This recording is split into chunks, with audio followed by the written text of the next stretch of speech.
नमस्कार, मैं हूं अंकुर और आप देख रहे हैं सत्यहिंदी.com। एक नजर डालते हैं अब तक की सुर्खियों पर। एकनाथ शिंदे के खिलाफ लड़ाई में उद्धव ठाकरे के लिए बुरी खबर आई है। सुप्रीम कोर्ट ने आज चुनाव आयोग को यह तय करने पर रोक से इनकार कर दिया कि असली शिवसेना किसकी है। इसके साथ ही संविधान पीठ ने उद्धव ठाकरे समूह द्वारा दायर स्टे की अर्जी को खारिज कर दिया। सुप्रीम कोर्ट की संविधान पीठ इस मामले में सुनवाई कर रही थी। लाइव लॉ की रिपोर्ट के अनुसार बेंच ने आदेश दिया, हम निर्देश देते हैं कि भारत के चुनाव आयोग के समक्ष कार्यवाही पर कोई रोक नहीं होगी। उद्धव ठाकरे के धड़े ने सुप्रीम कोर्ट से अनुरोध किया था कि चुनाव आयोग को असली शिवसेना और उसके चुनाव चिन्ह पर एकनाथ शिंदे के नेतृत्व वाले समूह के दावे पर फैसला करने से रोका जाए। इस मामले की सुनवाई 5 जजों की बेंच ने की, जिसमें justice DY Chandrachud, MR Shah, Krishna Murari, Hima Kohli और PS नरसिम्हा शामिल थे। उत्तर प्रदेश की राज्यपाल आनंदीबेन पटेल ने सुप्रीम कोर्ट के सामने यूपी सरकार की ओर से बहस करने के लिए सीनियर पैनल एडवोकेट के रूप में भारत के मुख्य न्यायाधीश UU ललित के बेटे एडवोकेट श्रेयस U ललित को नियुक्त करने के उत्तर प्रदेश सरकार के आदेश को अभी टाल दिया है। बता दें, एडवोकेट ललित को 21 सितंबर को सुप्रीम कोर्ट के सामने अपने मामलों पर बहस करने के लिए राज्य सरकार के सीनियर पैनल एडवोकेट के रूप में नियुक्त किया गया था। अब उस आदेश को अगले आदेश तक के लिए टाल दिया गया है। इसके अलावा बाकी 3 वकीलों की नियुक्तियों को भी टाल दिया गया है। सूत्रों के अनुसार राजस्थान में बगावत के बाद भी अशोक गहलोत कांग्रेस अध्यक्ष की दौड़ से बाहर नहीं हुए हैं। NDTV ने पार्टी के करीबी सूत्रों के हवाले से कहा है कि गहलोत अभी रेस में हैं। सूत्रों ने कहा कि अशोक गहलोत जल्द ही कांग्रेस अध्यक्ष सोनिया गांधी से मुलाकात करेंगे और विद्रोह करने वालों में मुख्य नेताओं जो कि गहलोत के वफादार हैं उनको चेताया भी जाएगा। वहीं एक दूसरी खबर है कि सोनिया गांधी से मुलाकात के बाद पार्टी के केंद्रीय नेताओं ने गहलोत से कहा है कि वो राजस्थान संकट को सुलझाएं। हालांकि इससे पहले ये कहा जा रहा था कि गहलोत अब राष्ट्रीय अध्यक्ष की रेस में नहीं है। कुल मिलाकर अभी कयासों का बाजार गर्म है, कुछ भी स्पष्ट नहीं है। राजस्थान में सियासी उठापटक के बीच कांग्रेस के वरिष्ठ नेता सचिन पायलट आज पार्टी प्रमुख सोनिया गांधी से मिलने के लिए दिल्ली पहुंचे हैं। सूत्रों ने कहा कि पायलट ने सोनिया गांधी से मिलने का समय मांगा है जो अभी तक नहीं दिया गया है। उनके करीबी सूत्रों ने बताया कि अभी तक कोई बैठक तय नहीं हुई है। बता दें, राजस्थान में पायलट को मुख्यमंत्री ना बनाए जाने के खिलाफ गहलोत समर्थक विधायकों ने इस्तीफा देने की धमकी दे दी, जिसके बाद से ही सियासत गर्मा गई। कांग्रेस अध्यक्ष के चुनाव के लिए पूर्व केंद्रीय मंत्री पवन कुमार बंसल ने भी फॉर्म खरीदा है। हालांकि अभी यह साफ नहीं है कि वो कांग्रेस अध्यक्ष का चुनाव लड़ेंगे या नहीं। दूसरी ओर पूर्व केंद्रीय मंत्री शशि थरूर 30 सितंबर को नामांकन दाखिल करेंगे। शशि थरूर ने हाल ही में कहा था कि देश के कई हिस्सों से बड़ी संख्या में लोगों ने उनसे अनुरोध किया है कि वो कांग्रेस अध्यक्ष की चुनावी लड़ाई में बने रहें और देश भर के कार्यकर्ता उनके साथ हैं। थरूर कुछ दिन पहले कांग्रेस अध्यक्ष सोनिया गांधी से भी मिले थे और चुनाव लड़ने की इच्छा जताई थी। केरल हाईकोर्ट ने मंगलवार को उस याचिका को खारिज कर दिया जिसमें आरोप लगाया गया था कि कांग्रेस सांसद राहुल गांधी की भारत जोड़ो यात्रा राज्य में यातायात बाधित कर रही है। चीफ जस्टिस S मणिकुमार और जस्टिस शाजी पिचाली की डिवीजन बेंच ने याचिका को खारिज किया क्योंकि याचिकाकर्ता याचिका में लगाए गए आरोपों को साबित करने वाले दस्तावेजों को पेश करने में विफल रहा। उससे पहले कोर्ट ने याचिकाकर्ता को यह पता लगाने का निर्देश दिया था कि क्या भारत जोड़ो यात्रा के दौरान यातायात नियमों का पालन करने के संबंध में दिए गए पुलिस निर्देशों का उल्लंघन किया जा रहा है। याचिका में कहा गया था कि राहुल गांधी और उनके साथ आने वाले लोग सड़क की पूरी चौड़ाई पर कब्जा कर रहे हैं, जिससे यातायात अवरुद्ध है और आम जनता को कठिनाई होती है।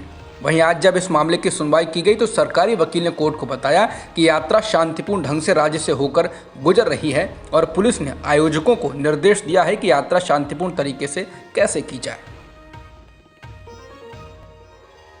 उत्तराखंड में बीते दिनों हुए अंकिता भंडारी हत्याकांड मामले में उठे एक सवाल ने सबको हैरान कर दिया है। सवाल ये है, इस मामले में मुख्य अभियुक्त पुलकित आर्य के रिजॉर्ट पर आखिर बुलडोजर किसके कहने पर चलाया गया? क्योंकि बुलडोजर चला तो सरकार से लेकर मीडिया ने काफ़ी वाहवाही की, लेकिन बाद में पीड़ित पिता ने आरोप लगाया कि बुलडोजर चलाकर सबूतों को मिटाया गया है। तो सवाल उठा कि बुलडोजर चलवाने का आदेश किसने दिया? और जब ये सवाल उठा तो जवाब और भी चौंकाने वाले आए। इस बारे में पौड़ी गढ़वाल जिले के जिलाधिकारी विजय कुमार जोगदंडे ने द हिंदू अखबार से कहा कि राज्य सरकार की कई एजेंसियां हैं जो बुलडोजर की कार्रवाई करती हैं और हम इस बात की जांच कर रहे हैं कि आखिर ये आदेश किसने दिया था। उन्होंने कहा यह आदेश पुलिस, राजस्व विभाग, SDM या फिर नगरीय विकास प्राधिकरण की ओर से दिया जा सकता है। उन्होंने कहा कि मीडिया के जरिए ये मामला उनके सामने आया है और वो इसकी जाँच करा रहे हैं। द टाइम्स ऑफ इंडिया के मुताबिक स्थानीय बीजेपी विधायक रेणु बिष्ट ने कहा, उन्हें कुछ ग्रामीणों ने बुलडोजर की कार्रवाई के बारे में रात को सूचना दी और मौके पर आने के लिए कहा। जब वो रात के 1:30 बजे मौके पर पहुंची तब तक बुलडोजर रिजॉर्ट के बड़े हिस्से को गिरा चुका था। विधायक ने कहा कि उन्होंने बुलडोजर के ड्राइवर को रोका और उससे पूछा कि उसे ऐसा करने का आदेश किसने दिया, तो ड्राइवर ने बताया कि उसे जिला प्रशासन के एक अफसर का फोन आया था। विधायक ने कहा कि पौड़ी गढ़वाल जिला प्रशासन के कुछ अफसरों ने मीडिया के जरिए उन पर यह आरोप लगाया है कि बुलडोजर की ये कार्रवाई उनके इशारे पर की गई है। उन्होंने कहा कि बुलडोजर की इस कार्रवाई में उनकी कोई भूमिका नहीं और इससे उनका कोई लेना देना नहीं है। कोटद्वार के पुलिस अधीक्षक शेखर सुहाल ने कहा है कि पुलिस ने रिजॉर्ट ध्वस्त करने के बारे में आदेश नहीं दिया था। राज्य के पूर्व मुख्यमंत्री और बीजेपी नेता त्रिवेंद्र सिंह रावत ने कहा है, बुलडोजर चलाने की अनुमति किसने दी, यह जांच का विषय है। पूर्व मुख्यमंत्री और कांग्रेस नेता हरीश रावत ने भी रिसोर्ट पर बुलडोजर किसने चलाया, इसे लेकर सवाल उठाए। हालांकि मुख्यमंत्री पुष्कर सिंह धामी ने 24 सितंबर को ट्वीट कर कहा था कि अभियुक्त के रिसोर्ट पर बुलडोजर चला दिया गया है, लेकिन किसने चलवाया इस पर अब सब इधर उधर देख रहे हैं। उत्तराखंड के अंकिता भंडारी हत्याकांड में रोजाना नए खुलासे हो रहे हैं। इस मामले में एक महिला का बयान सामने आया है जो वनंतरा रिजॉर्ट में काम करती थी। उसने कहा कि रिजॉर्ट में लड़कियां लाई जाती थीं और वहां वीआईपी लोग भी आते थे। ये रिसोर्ट बीजेपी नेता डॉक्टर विनोद आर्य के बेटे पुलकित आर्य का था। इस मामले में अब ये साफ होता जा रहा है कि पूरी साजिश करके मामले के सबूत मिटाए गए। इसके बावजूद पुलिस का दावा है कि उसके पास काफ़ी सबूत हैं। न्यूज़ एजेंसी एएनआई की खबर में कहा गया है कि बयान देने वाली लड़की ने पहचान छुपाने की शर्त पर कहा, मैंने मई में वनंतरा रिसोर्ट ऋषिकेश में ज्वाइन किया था, लेकिन जुलाई में वहां नौकरी छोड़ दी। अंकित गुप्ता यानी कि जो आरोपी है और पुलकित आर्य अन्य आरोपी यानी कि मुख्य आरोपी लड़कियों के साथ दुर्व्यवहार और गाली गलौज करता था। लड़कियों को लाते थे, वीआईपी वहां आते थे। इस महिला ने बयान मेरठ में दिया है। सुप्रीम कोर्ट की एक संविधान पीठ ने आज आर्थिक आधार पर आरक्षण को चुनौती देने वाली याचिकाओं पर फैसला सुरक्षित रख लिया है। इन याचिकाओं में 103वें संवैधानिक संशोधन को चुनौती दी गई थी, जिसने शिक्षा और नौकरियों में आर्थिक रूप से कमजोर वर्गों के लिए 10% आरक्षण की शुरुआत की। इस मामले पर भारत के chief justice UU Lalit, justice Dinesh Maheshwari, S Ravindra Bhat, Bela M Trivedi और जेबी पारदेवाला की 5 जजों की बेंच ने 7 दिनों तक सुनवाई की और अंतिम दिन यानी आज याचिकाकर्ताओं के वकीलों ने केंद्र सरकार की दलीलों का जवाब दिया। दलीलों के जवाब की शुरुआत वरिष्ठ अधिवक्ता रवि वर्मा ने की। उन्होंने पहाड़ों, गहरी घाटियों और आधुनिक सभ्यता से दूर क्षेत्रों में रहने वाली विभिन्न अनुसूचित जनजातियों की दुर्दशा पर प्रकाश डाला। इसके अलावा बाकी वकीलों ने भी पक्ष रखा। वकील विल्सन ने कहा कि सवाल ये है, क्या आरक्षण से गरीबों का उत्थान हो सकता है? इसका उत्तर नहीं है, क्योंकि आरक्षण गरीबी उन्मूलन योजना नहीं है। डॉक्टर चौहान ने गरीबी के आधार पर आरक्षण का विरोध करते हुए कहा, अगर राष्ट्रपति को मंदिर में प्रवेश की अनुमति नहीं है तो एक मजदूर और राष्ट्रपति में क्या अंतर है? उन्होंने कहा कि आपको आर्थिक परिस्थितियों के आधार पर वंचित नहीं रखा जा रहा है। आर्थिक आधार पर आरक्षण पर सुनवाई के आखिरी दिन केंद्र सरकार की दलीलों का जवाब देते हुए वरिष्ठ अधिवक्ता मोहन गोपाल ने कई जबरदस्त तर्क रखे। उन्होंने पिछड़ा वर्ग को परिभाषित करते हुए कहा, सामाजिक और शैक्षिक रूप से पिछड़ा वर्ग एक ऐसी श्रेणी है जो सामाजिक, आर्थिक और राजनीतिक पिछड़ेपन के आधार पर सभी को पिछड़े वर्गों के रूप में एकजुट करती है। उन्होंने कहा कि ऐसा पहली बार है कि ईडब्ल्यूएस में प्रावधान है जिसके लिए फॉरवर्ड कास्ट का होना एक शर्त है। उन्होंने कहा यह बेसिक स्ट्रक्चर का उल्लंघन करता है।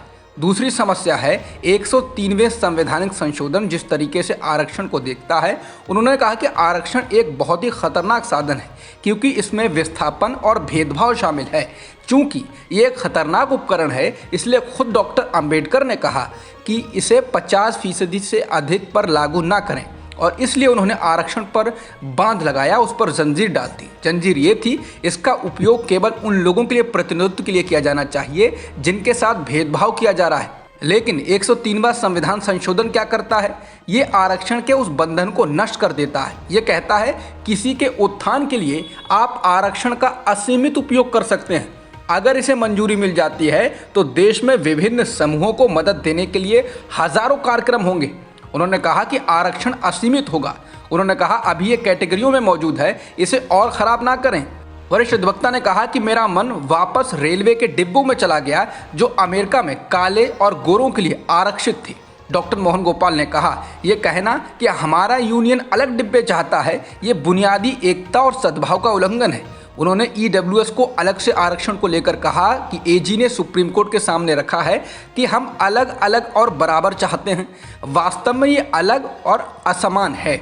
वरिष्ठ वकील ने आर्थिक आधार पर आरक्षण देने के लिए अनुच्छेद 15 में जोड़े गए छठे क्लॉज का जिक्र करते हुए कहा, 15 के छठे क्लॉज का मूल सिद्धांत क्या है कि जो गरीब हैं और सामाजिक और शैक्षिक रूप से आगे हैं उन्हें आरक्षण मिलना चाहिए। ये अंतर्निहित सिद्धांत संवैधानिक कानून में स्थापित सिद्धांत नहीं है और ये समानता का उल्लंघन है। इस दौरान उन्होंने जाति के आधार पर भेदभाव को चिन्हित करते हुए एक किस्सा बताया कि ये गरीब पुजारी था, वो सच में गरीब थे, लेकिन उनके लिए समाज ने कभी भी दरवाजे बंद नहीं किए। हमारी समस्या बंद दरवाजे हैं। उनका कहने का मतलब था कि आप अगर कथित ऊंची जात के हैं और चाहे कितने भी गरीब हैं, फिर भी आपके साथ भेदभाव नहीं किया जाता है, लेकिन कथित छोटी जातियों के साथ मंदिर जैसी जगहों पर भी जाने से रोक दिया जाता है। पंजाब में भगवंत मान की अगुवाई वाली आम आदमी पार्टी सरकार आखिरकार मंगलवार को विधानसभा के विशेष सत्र में विश्वास प्रस्ताव ले आई है। बताना होगा कि विश्वास प्रस्ताव को लेकर पंजाब सरकार और राज्यपाल बनवारी लाल पुरोहित के बीच अच्छी खासी तकरार हो चुकी है। पंजाब की आम आदमी पार्टी सरकार ने 22 सितंबर को विधानसभा का विशेष सत्र बुलाया था और राज्यपाल ने 20 सितंबर को विधानसभा का विशेष सत्र बुलाए जाने की इजाज़त भी दे दी थी, लेकिन सत्र से एक दिन पहले एक पत्र जारी कर उन्होंने इसे वापस ले लिया। इस सत्र में मान सरकार बहुमत साबित करने के लिए विश्वास प्रस्ताव लाने जा रही थी। इसके बाद राज्य सरकार ने 27 सितंबर को विधानसभा का विशेष सत्र बुलाए जाने का प्रस्ताव राजभवन को भेजा तो राज्यपाल ने इसका एजेंडा मांग लिया। राज्य सरकार ने इसका विरोध किया था। हालांकि उसने राजभवन को बताया था कि इस सत्र में पराली जलाने और ऊर्जा विभाग से जुड़े मुद्दों पर चर्चा की जाएगी, लेकिन ये कहा जा रहा था कि मान सरकार इस सत्र में बहुमत साबित करने के लिए विश्वास प्रस्ताव ला सकती है और वैसा ही होता दिख रहा है।